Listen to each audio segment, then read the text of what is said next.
on? LWT.digital back again with another one. I hope your day has gone well, my friends. But today I want to talk about XRP and the 20 XRP reserve requirement minimum for storage in an offline wallet. I'm happy that, I'm already in that position where I've got my XRP stored in an offline wallet, or at least some of it, or at least most of it, I should say. Um, in an offline wallet. So, I have my 20 XRP base reserve, which I probably won't be able to withdraw. But I just wanted to add my thoughts to this. So basically, right now, it's easy to acquire, 20 XRP. Like I said, that is the minimum. But you can definitely secure your ability to store offline if you do that. And when you do that, if you're watching this video, you probably are already purchasing XRP. But yeah, I mean, when XRP goes to 589, for example, that is going to be unobtainable for a lot of people that are late to this crypto space, and of course XRP. What I was thinking today is how you could build a business off the back of that. I mean, if you've got 20 XRP, I mean, I think this is basically going to be one of those things where there's certain investments where people have to have a minimum to get into those particular investments, and the minimum could be something like 100,000, 50,000 or something like that. So it's going to be like for exclusive members, people who already have money that can get into those spaces, and people like us, common people that don't have a spare 50 or 100k lying down to even make an initial deposit to get into these particular investments, are going to be left on the sidelines.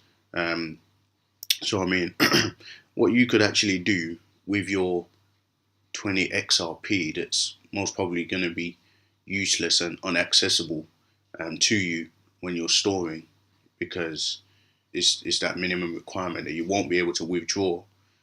Even when you're ready, if you wanted to withdraw and just close your wallet completely, you couldn't even do that. But basically, you can actually put that XRP to use. And how you can do this is by offering out contracts for storage for smaller amounts of XRP that certain people may require that sort of service, because they won't be able to come up with the 20 XRP minimum to store it themselves. So what you could do is you could actually draw up contracts, and to manage this, you could, if XRP goes down in value, your contract could cover that, so that you don't incur or you're not liable for any losses if the investment does go down. But then what you could do is, if the investment goes up, then you draw into your contract that you would take a percentage of any profits made on that investment when they withdraw their investment. And you could even have you could even have time frames attached to these contracts. Do you know what I'm saying? So yeah, I mean, that's definitely a way that you could even start a business off your 20 XRP later on, when it becomes even more valuable than what it is now. Um, I mean, that's just something that I was thinking. I don't know what the legal framework would be behind that, and whether it could actually be done, but it's an interesting idea that came to me today, and I just wanted to share that. I mean, these thoughts come off the back of a video that I watched earlier on this afternoon. If you haven't seen this video, then go and watch it, because he definitely breaks it down in a way that's understandable. And I never actually thought about it before. That 20 XRP, it's just sitting there. Do you know what I'm saying? Like, I can withdraw all of my XRP except for 20 at the moment, and I don't know whether later on that as the price increases, that the Ripple company will lower that minimum amount based on the price, and kind of make it so that people can actually have access to that 20 XRP, because it could be very valuable one day, and well, it will be very valuable one day, I believe. I'm not a financial advisor, so yeah, definitely do your own research, and it's just my opinion.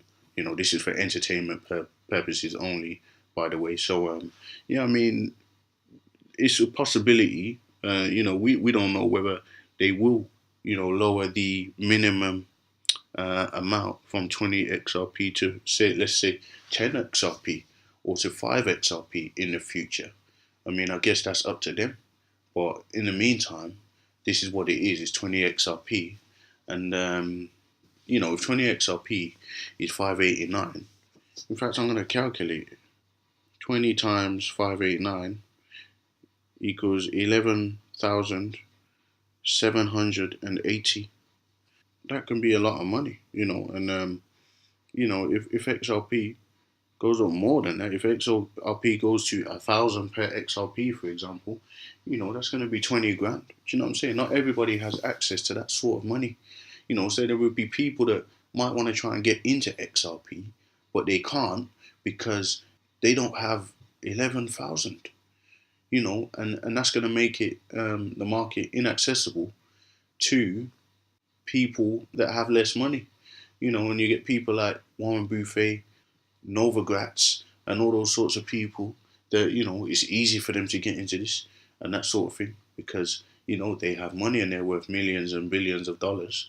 But for average Joe across the street, he won't be able to get into it because he's going to have to break boundaries in order to even make a minimum reserve deposit. You know what I'm saying? So that's an interesting thought. Let me know what you think in the comments. It's just a quick video today. And I just thought I'd share that with you. But if you haven't checked out this video by Huddle Report, then, it's right there. Check it out. And, yeah, let me know what you think in the comments. Do me another favor and smash that like button. Hit the subscribe and hit the little bell for notifications. That will be very much appreciated. But, hey, that's it for now. And I'll see you again in the next one. Let me know what you think in the comments once again, because hey, listen, I'm up for conversation, man. I'm so interested in hearing what people's thoughts are. Give me something to do, give me something to read, give me something to respond to. I definitely try to respond to all comments. So yeah, do that. And hey, listen, until then, I'll be back with another one soon. XRP, LWT, .digital.